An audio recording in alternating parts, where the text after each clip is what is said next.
Good evening, everyone.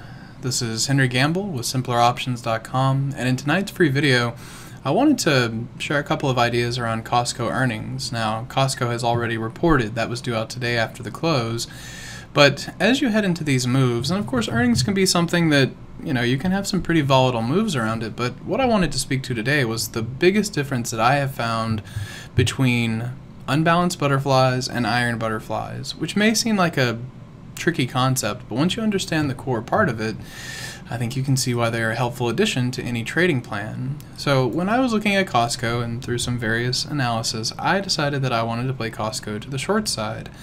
Okay, when you look at something like this and you think, what is the technical way of looking at it? Well, technically, I guess you could have made an argument for support down here at the 8-day exponential, resistance up above, and just the idea of it trading around 165.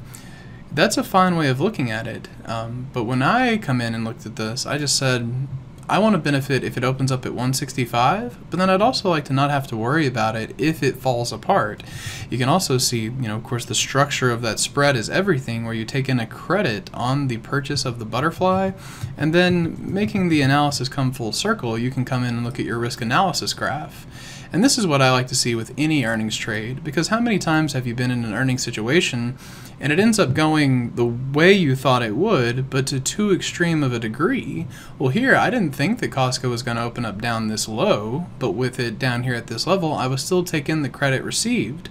Whereas if you had the iron fly, then you have one side of this, the short puts, that's going to be completely in the money. So, just as you evaluate this, and of course recognizing that had this opened up flat or even a tiny bit up, notice how this gives me a little bit of cushion to the upside up there into 167.5, is actually where you peak on your profit. So it's a very forgiving strategy. I think it's a good example to contrast the two strategies, and that hopefully will be helpful the next time that you pursue your next earnings trade.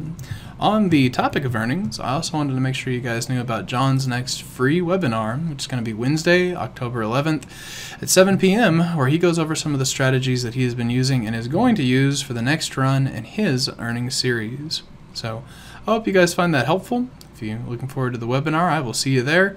Have a great rest of your night, and we'll touch base in the next free video.